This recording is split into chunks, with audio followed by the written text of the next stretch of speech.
High Commander Vexaroth's tentacles tensed around his command chair as the holographic display revealed Earth in stunning detail. The third planet from an unremarkable yellow star pulsed with billions of electromagnetic signatures, a cacophony of signals that had first drawn the Corellian Dominion's attention decades ago. "Magnify Quadrant 7, Vexaroth ordered, his voice a harmonious blend of clicking mandibles and resonant, subvocal tones that the ship's systems translated instantly. The hologram zoomed to show military installations across what humans called North America.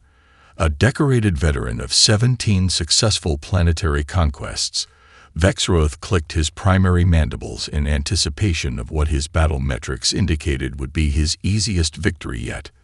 Their largest weapons platforms are primitive fusion-based delivery systems, he noted, manipulating the display with practiced gestures of his upper limbs. Barely Tier 3 technology. The Dominion hasn't deployed such archaic weaponry in 8 centuries. Sub-Commander Zrel, his carapace still bearing the lustrous blue sheen of youth, studied the intelligence more carefully. Their electronic warfare capabilities show signs of rapid development, Commander. Still rudimentary by our standards, Vexaroth dismissed, the chromatophores along his neck ridge darkening with impatience. They've yet to breach quantum encoding. The tactical display shifted to showcase Earth's military distribution. Thousands of bases scattered across the planet's surface, no discernible pattern to their placement. Vexaroth manipulated the data streams flowing through his neural implants, cross-referencing weapon systems, command structures, and tactical doctrines. Most peculiar, he muttered, causing his senior officers to look up from their stations. Observe their militaries. They maintain thousands of different types of weapons, contradictory tactical doctrines, and command structures that operate in complete isolation from one another. Inefficient, chaotic. Yet they'd survived numerous extinction-level events of their own making, Zrel observed quietly, his compound eyes shifting through ultraviolet spectrums as he analyzed historical data. Their recorded military history shows remarkable resilience. Luck, not skill, Vexaroth dismissed with a flick of his secondary limbs. The Tarknath protocols are clear. Species that cannot unify their planetary defense systems fall within 7 cycles. Always. The ship's quantum sensors continued their passive scan of Earth's defenses, cataloging everything from nuclear stockpiles to infantry deployments. The patterns emerging from the data confirmed what Vexaroth had suspected since the Dominion's advanced probes first reached the solar system. Humans were fractured, divided, and wholly unprepared for a coordinated assault from a superior species. Their largest military alliance, this NATO can't even standardize ammunition across its member states, Vexaroth noted with something approaching pity. Some human nations possess thousands of nuclear weapons, while others have none. They've spent more resources fighting each other than developing unified defensive capabilities. An unusual evolutionary path offered Science Officer Kavarn, her slender form gliding forward. Most sentient species develop global defense systems once they achieve spaceflight capabilities. Humans achieved rudimentary spaceflight 7 decades ago by their calendar, Vexaroth replied. Yet they've barely established a presence beyond their own moon. Their priorities are incomprehensible. The command chamber fell silent as Vexaroth finalized his invasion plan. The holographic display showed waves of Corellian warships descending on strategic targets, projected casualty rates for both sides displayed in precise mathematical formulations. Begin the final approach, he ordered. Standard conquest protocol. Planetary defense systems first, then command and control nodes, followed by demonstrations of overwhelming force until surrender. I predict total victory within 7 planetary rotations. As the mighty Corellian fleet moved into position, Vexaroth submitted his tactical assessment to the distant Dominion Council. His report dismissed human military structures as ritualistic and inefficient, predicting minimal resistance once their disorganized command structures collapse. What his meticulous analysis failed to recognize was that the seemingly chaotic nature of Earth's defenses concealed humanity's greatest strength, a terrible adaptability born from millennia of fighting themselves. The very quality Vexroth identified as weakness would soon become his undoing. The Corellian warships descended through Earth's atmosphere in perfect geometric formations, their sleek obsidian hulls absorbing radar signals rather than reflecting them. Vexroth stood at the forward viewport of his command vessel, watching as the first wave of attack craft released their payloads. Brilliant purple beams of concentrated particle energy sliced through military bases across 6 continents simultaneously, the precision strikes coordinated down to the microsecond. "First wave targets neutralize," reported the tactical officer, her exoskeleton vibrating slightly with excitement. "Efficiency rating 87.3%, exceeding projections by 2.1%. "Excellent," Vexroth replied, feeling the warm glow of vindication spread through his neural channels. "Begin second wave targeting. Focus on their nuclear arsenals and command bunkers." On the command bridge's central holotable, Earth's surface bloomed with thousands of red impact markers. Destruction metrics scrolled across Vexroth's neural feed. Military bases obliterated, aircraft carriers sunk, defense installations reduced to slag. The attack was proceeding exactly as the simulations had predicted. "Send the surrender broadcast," he ordered, settling into his ceremonial conquest garb for the transmission. The iridescent battle mantle draped across his shoulders signified his status as the Dominion's chosen harbinger of annexation. "Make it clear that further resistance is mathematically futile. Offer standard terms, technological uplift in exchange for resource rights, and conscription quotas." The message was transmitted in every human language simultaneously. Vexroth allowed himself a moment of satisfaction as he imagined the panic spreading through human governments. They would capitulate quickly. They always did when faced with such overwhelming technological superiority. 3 hours later, that certainty began to crumble. "Commander, we're detecting anomalous communication patterns," reported the signal's intelligence officer, her compound eyes shifting rapidly between monitoring screens. "Human military networks that should be isolating themselves are connecting." "Explain," Vexroth demanded, moving swiftly to the communication station. "Chinese cyber warfare specialists are actively defending American networks. Russian and NATO encrypted channels are sharing intelligence protocols. The Israeli quantum firewall has been extended to protect Arab defense systems." "Impossible," Vexroth hissed, mandibles clicking in agitation. "Our cultural analysis indicates these factions would rather destroy each other than cooperate." The tactical display shifted to show real-time updates from the Corellian ground force, establishing its first forward command center in what humans called Nevada. The landing had been textbook, a perfect deployment in the remote desert location. The base's quantum shields were operational, and the perimeter drones were patrolling as programmed. Yet something was wrong. Ground Commander Kvex reports unusual resistance patterns. Sub-commanders are all noted, his voice carefully neutral. "Human military units are using tactics that don't match any protocols in our database." The live feed from Nevada showed the chaos unfolding. Small human units were striking at Corellian forces without apparent regard for casualties, using unorthodox approaches that confused the alien predictive algorithms. More disturbing, civilian vehicles were being used to transport military personnel, making targeting nearly impossible. Corporate security forces fought alongside special forces teams, their tactics blending in ways that made no strategic sense to Corellian military doctrine. "They're supposed to be fighting according to established hierarchies." Vexroth snarled, slamming his control panel with a secondary limb. "Where are their chain of command protocols?" The answer came moments later, as Ground Commander Kvex's transmission cut off mid-report. His final words chilled the command bridge. "They're not fighting like soldiers. They're fighting like..."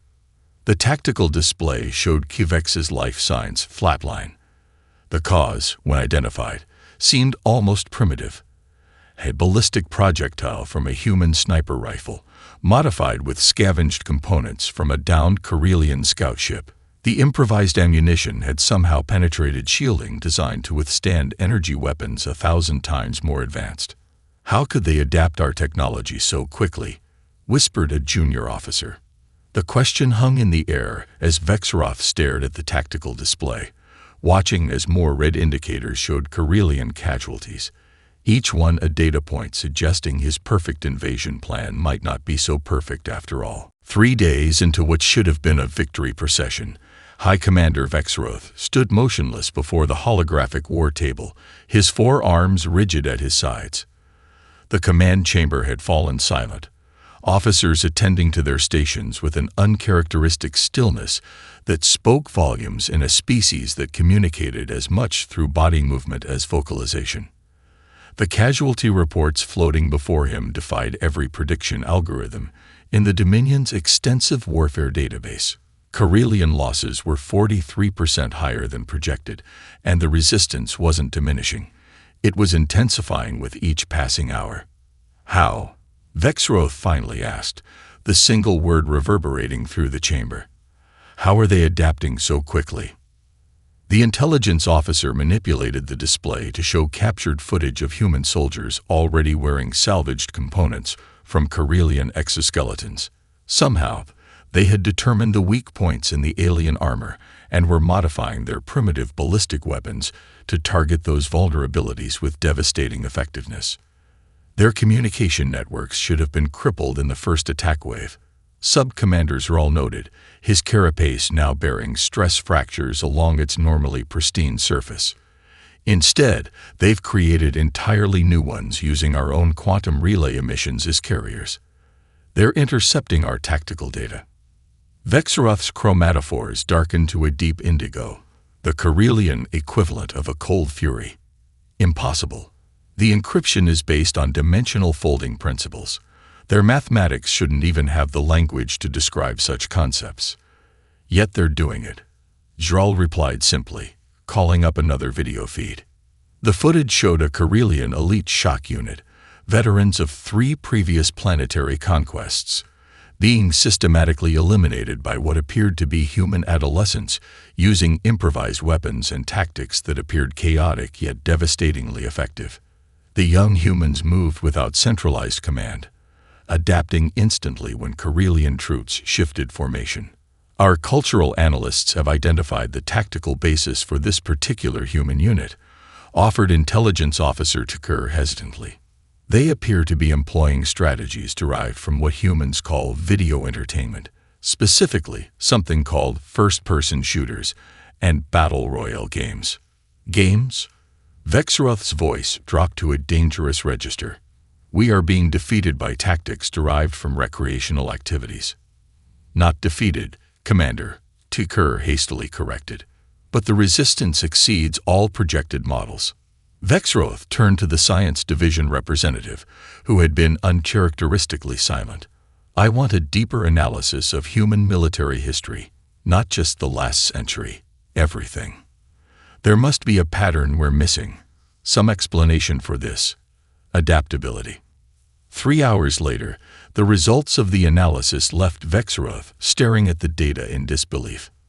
Unlike the Corellians, whose warfare had evolved along a single, refined path over millennia, humans had never settled on one correct approach. Their military history resembled a chaotic evolutionary tree, branching in thousands of different directions simultaneously. When one approach failed, humans didn't perfect it. They discarded it entirely and created something new, often incorporating elements from what had defeated them. "Commander," the head researcher reported, her mandibles quivering with professional concern, "we've been fighting them as if they adhere to principles of evolutionary optimization, the assumption that warfare naturally progresses toward a single perfect form. And they don't. No, sir.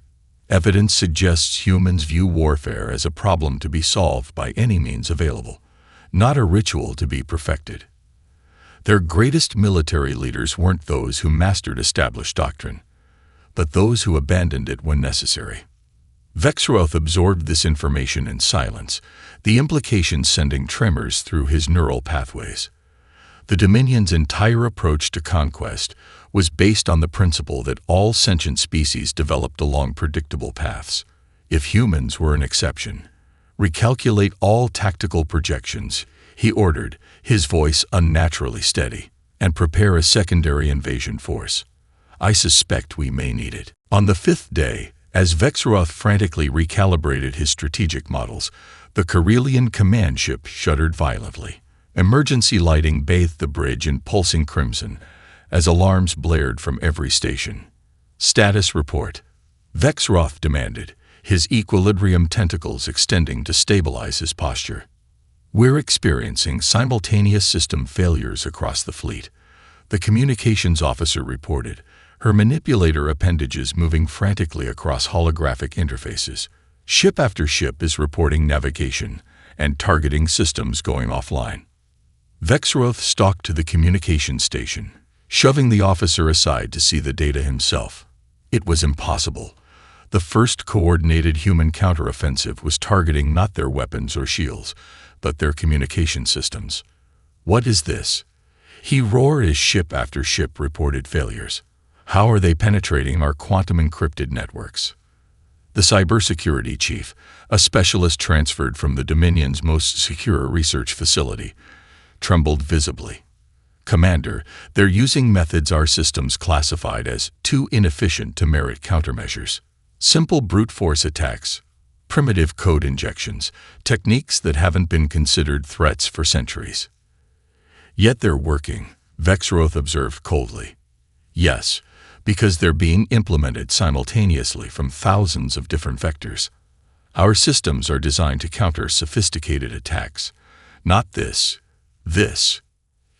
Chaos. Sub-commanders are all supplied, watching the tactical display as it showed Corellian ground units losing contact with Central Command. The intelligence feed revealed something even more disturbing. The attacks weren't coming solely from military sources. Human civilian hackers were coordinating with military cybersecurity units, corporations were lending their computing resources, and university research labs were analyzing Corellian code in real time. They're working together in ways that violate all organizational logic, the cybersecurity chief whispered. There's no central command, no unified protocol. Each group is using different methods, different approaches, yet somehow coordinating their efforts. As Vexaroth struggled to comprehend this development, the tactical display shifted to show even worse news. Corellian ground units, cut off from Central Command, were being systematically isolated and neutralized by human forces that seemed to operate effectively without constant direction, another concept alien to Corellian military structure. They're not waiting for orders, Zral observed, watching footage of human special forces teams adapting to changing battlefield conditions without communication. They appear to be improvising, unit by unit. Impossible, Vexaroth insisted, but the evidence was undeniable.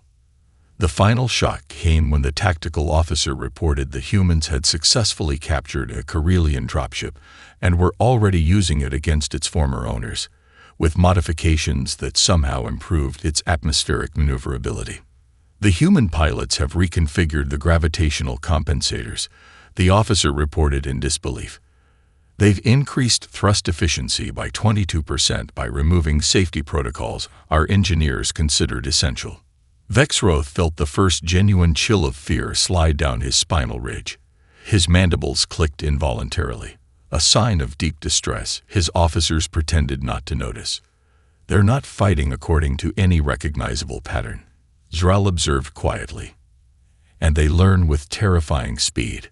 A junior tactical officer, monitoring the ground assault in what humans called Asia, suddenly called out, "Commander, human forces have breached the perimeter of forward base Krell 7.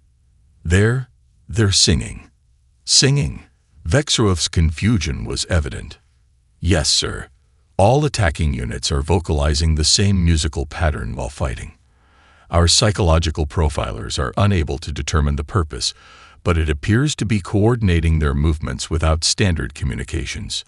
Vexaroth stared at the tactical display as more Corellian positions went dark. The humans weren't just adapting to Corellian technology. They were subverting the very principles upon which it was built, using it in ways its creators had never imagined.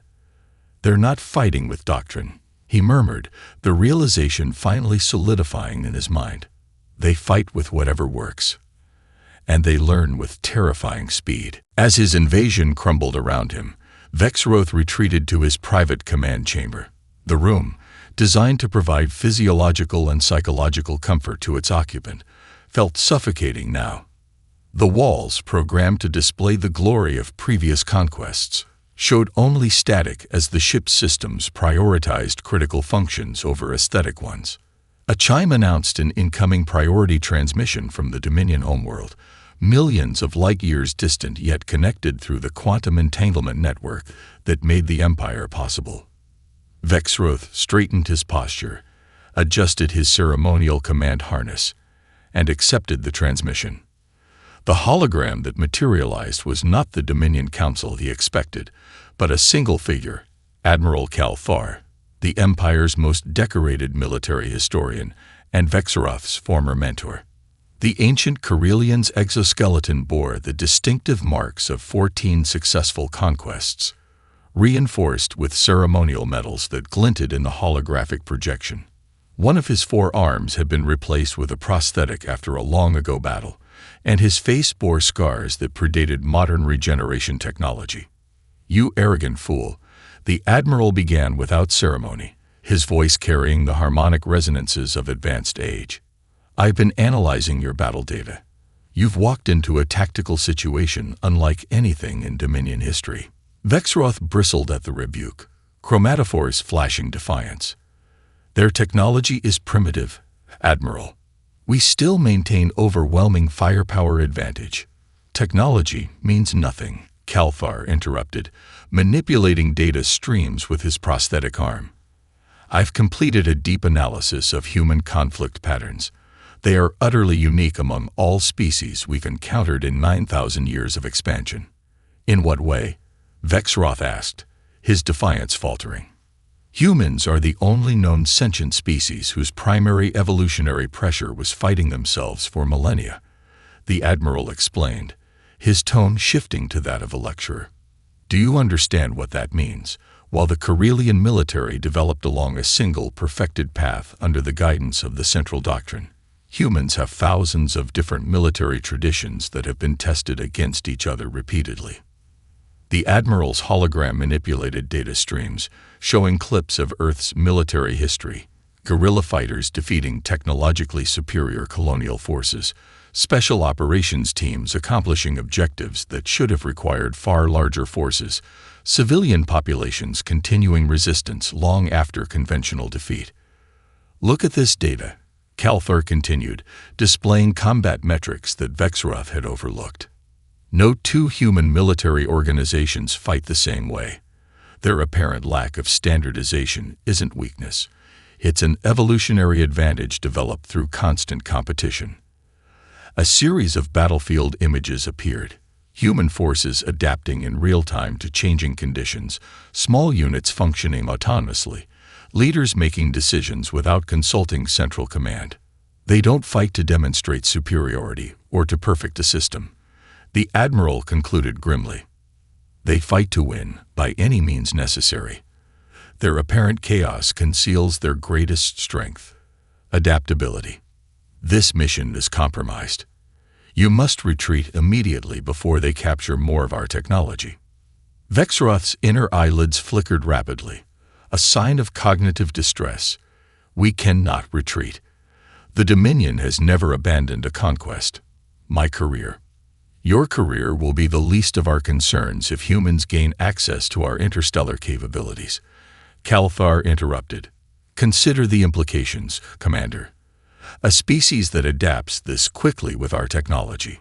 The Admiral's warning hung in the air as the transmission ended, leaving Vexroth alone with the terrible possibility that had begun forming in his mind. As he watched the tactical display showing humans already adapting Corellian weapons to operate better in Earth's atmosphere, improvements his own engineers had never considered, doubt began to eat away at his confidence. For the first time in his distinguished career, High Commander Vexroth faced an enemy he did not fully understand. On the 8th day, already beyond Vexroth's promised timeline for total victory, the commander stood rigid before the bridge viewport, watching Earth's continents sliding beneath the flagship's orbit. His secondary arms twitched sporadically, a physiological response to stress he couldn't control. Without warning, every communication channel on the ship activated simultaneously. Vexroth's own voice filled the command bridge, but the words weren't his. "Listen to your great commander," the transmission mocked, playing recordings of Vexroth's earlier confident predictions. "A fractured species that cannot even unify their own planet," you said. "Primitive warfare capabilities," you claimed. The twisted broadcast continued, splicing his pre-invasion assessment with current casualty figures. Day 8. Corellian losses exceed 12,000 warriors. 37 vessels disabled or destroyed. 0 major human governments surrendered. How did they access our secure communications? Vexroth demanded, mandibles clicking violently as his composure fractured. "Unknown, Commander," the communications officer replied, desperately trying to disable the broadcast. "They've somehow bypassed 37 security protocols simultaneously." But worse was to come. The bridge displays suddenly filled with images designed to trigger deep cultural revulsion in Corellian neural patterns, symbols that resembled sacred mathematical formulations but contained subtle, blasphemous errors. Sounds at specific frequencies triggered primal fear responses evolved when the Corellians were still prey species on their homeworld. Several junior officers collapsed, their nervous systems overwhelmed. Even Vexroth felt his tertiary heart beginning to fibrillate as ancestral panic responses activated in his brainstem. "Shut it down," he roared, slashing at control panels with his primary limbs. "They're broadcasting on frequencies that mimic our emergency override channels," Sub-Commander Zral reported, his normally blue carapace faded to a sickly gray. "The humans are transmitting directly to our neural implants." When the psychological attack finally ended, the damage was already done. Reports flooded in from across the fleet, warriors experiencing morale collapse, young troops questioning their indoctrination, and worst of all, surrenders. When human forces successfully captured several Corellian warriors, they didn't execute them.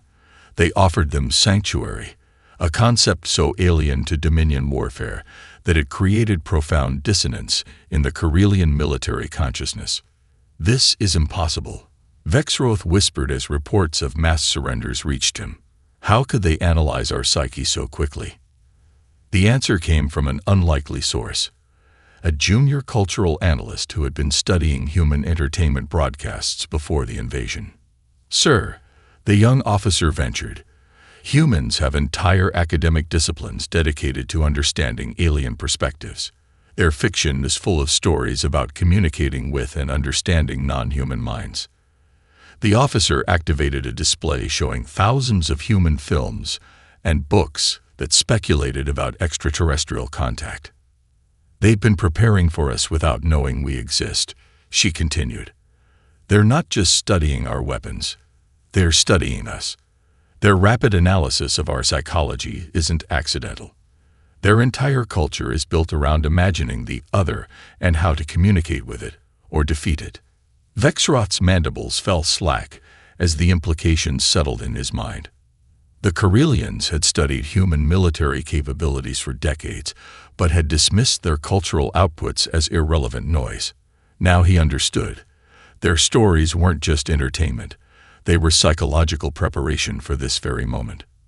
The revelation was punctuated by another psychological attack. Human broadcasts began targeting his troops with personalized messages that referenced their home regions on the Dominion homeworld. Somehow, humans had pieced together his empire's entire sociopolitical structure from scattered intelligence gathered in just 8 days. They don't just adapt technology, Vexroth realized, a cold dread settling in his neural pathways. They adapt to the enemy itself, finding weaknesses we didn't know we had. With his invasion timeline shattered and the Dominion Council demanding hourly situation reports, Vexaroth gathered his remaining senior officers in the flagship's strategic planning chamber. The room's holographic projectors displayed Earth in real time, vast swaths of the planet, marked with pulsing indicators representing ongoing battles, most of them going poorly for the Corellian forces. "We still maintain orbital superiority," Vexaroth stated, mandibles set in a grim configuration, "and our technological advantage remains insurmountable in certain domains. Yet we continue to lose ground," Sub-Commander Zrael observed, his tone neutral but implications clear. Vexaroth swept his primary arms across the display, dismissing the battlefield reports. "Then we implement the final contingency, the one tactic that has never failed in 17 previous conquests." The officers exchanged uneasy glances, their chromatophores cycling through conflicted emotional patterns. "Population center targeting," Vexaroth continued, selecting Beijing, New York, and Delhi on the holographic globe. "We will demonstrate our absolute power. Once they see their greatest cities vaporized from orbit, their resistance will collapse." He turned to his weapons officer. "Prepare antimatter bombardment of these 3 targets. Full yield." The officer hesitated only briefly before acknowledging the order. Within an hour, Corellian warships had positioned themselves above the 3 metropolises, their primary weapon systems charging to unleash destruction not seen on Earth since the asteroid that ended the dinosaurs. "Broadcast to all human communication channels," Vexaroth commanded. "Make it clear this is their final opportunity to surrender." When no response came, he gave the order. The attack proceeded with devastating precision. From orbit, Vexaroth watched as 3 mushroom clouds, visible even from space, rose above what had been humanity's most populous cities. The antimatter weapons had created perfect circles of destruction, each 20 kilometers in diameter. "Casualties estimated at 47 million, reported the tactical officer dispassionately. Demonstration complete. Vexaroth watched the destruction with grim satisfaction, certain this display of overwhelming force would finally break human resolve. Now we wait for their surrender transmissions. The response, when it came, defied all psychological models in the Corellian database. Within hours, human resistance didn't weaken. It transformed into something terrible. Military units that were previously fighting defensively launched suicidal assaults on Corellian positions. Civilian volunteers flooded recruitment centers. Nations that had remained neutral now committed fully to the war effort. "This makes no sense," Vexaroth murmured, watching the tactical displays with growing horror. "They should be capitulating." When Sub-Commander Zrael reported the capture of a high-ranking human officer from something called NATO, Vexaroth personally descended to the detention level to conduct the interrogation. The human, despite grievous wounds, was secured to an examination platform in the ship's interrogation chamber. "Why don't you surrender when faced with such overwhelming force?" Vexaroth demanded, looming over the injured human. "We've demonstrated we can destroy your largest cities. Your defeat is inevitable." The human officer, despite broken bones and internal bleeding, managed a laugh that chilled Vexaroth to his core. "You truly don't understand us at all, do you?" The human said, blood speckling his lips. "Throughout our history, our greatest unifying moments came from our darkest hours. Pearl Harbor, September 11th, the burning of London, the rape of Nanking." The human's eyes fixed on Vexaroth with disturbing intensity. "Your attack didn't terrify us into submission. It just removed the last moral constraints on what we're willing to do to defeat you." As reports flooded in of humans using suicide tactics, deploying chemical weapons banned by their own treaties, and reprogramming Corellian systems with code that seemed to rewrite itself, Vexaroth finally understood his fatal error. He had assumed humans would respond to overwhelming force like every other species the Dominion had conquered. Instead, he had awakened something terrible: the full, unleashed, innovative, and adaptive capacity of an entire species that had evolved through millennia of conflict against itself. 15 days after the invasion began, 8 days beyond his promised victory, High Commander Vexaroth stood on his command bridge watching the impossible unfold. The holographic display, once a testament to Corellian military superiority, now chronicled their collapse. Corellian destroyers vanished from tactical displays one after another, overwhelmed by human forces using captured and modified Dominion technology. Adaptive human tactics, impossible to predict with standard algorithms, were systematically dismantling the invasion fleet. Main engines on Battle Group 7 are disabled, reported the tactical officer, her voice devoid of emotion. Battle Groups 3 and 4 report quantum shield failures. Ground forces in sectors 12 through 17 have gone silent. The flagship shuddered violently as a barrage of weapons, some Corellian, some human, some nightmarish hybrids of both, slammed into the external shields. Emergency lighting bathed the bridge in blood-red illumination as secondary systems failed throughout the vessel. "They've adapted our phase shift technology," a science officer reported in disbelief. "They're using it in ways our engineers considered too dangerous and unstable to attempt. The shields can't compensate for the frequency variations. How quickly can we initiate emergency jump protocols?" Vexaroth asked, his voice unnaturally calm. Sub-Commander Zral consulted the navigation systems. "The nearest jump point is 37 minutes at maximum thrust, Commander, but our engines are already operating beyond safety parameters." Vexaroth watched as what remained of his once proud fleet began emergency maneuvers, breaking orbit in desperate attempts to reach the quantum gate that would allow faster-than-light escape. Many wouldn't make it. Human fighters, some piloted by suicidal volunteers, were targeting engine arrays with devastating effectiveness. "Commander," Zral said quietly, "the Dominion Council is requesting direct communication." Vexaroth nodded once and retreated to his private chamber. As the door sealed behind him, he allowed his rigid posture to collapse, secondary arms trembling with exhaustion. The Council's transmission appeared before him, 5 ancient Corellians whose cumulative military experience spanned thousands of years. "High Commander," began the eldest, her voice carrying the harmonic overtones of extreme age, "we have reviewed your battle data. The situation is unprecedented." Vexaroth straightened, prepared for censure, perhaps even execution order. Instead, the Council's decree surprised him. "Full withdrawal is authorized. All remaining assets are to be sacrificed if necessary to extract you and your critical intelligence about this species. The knowledge you have gained is now considered more valuable than the conquest itself." After the transmission ended, Vexaroth locked himself in his chamber to prepare his final report to the Dominion archives. His career was over, but perhaps his insights might save the Empire from future catastrophe. "I fundamentally misjudged human warfare," he dictated, watching through his viewport as Earth forces systematically destroyed his retreat corridors. Their apparent primitiveness concealed a terrifying adaptability. They don't practice warfare according to recognizable doctrine. They transform warfare itself with every conflict. Through the viewport, he watched as human pilots performed maneuvers that should have torn their ships apart, using captured Corellian technology in ways that defied established physics.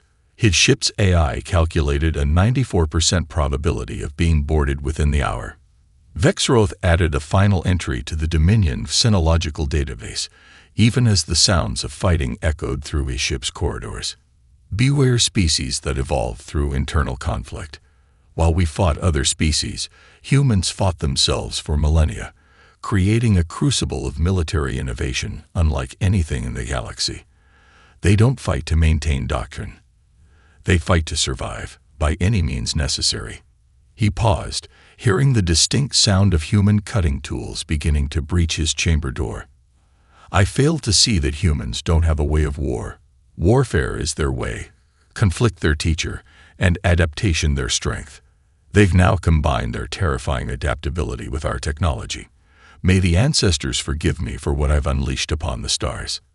As his chamber door began to glow red from human cutting tools, Vexaroth faced his failure with newfound respect for the species he so fatally underestimated. In his final moments as a free Corellian, he understood a truth that would reshape the Dominion's approach to the galaxy forever. The most dangerous enemy isn't the one with the most advanced technology. It's the one that can take your technology and improve it overnight.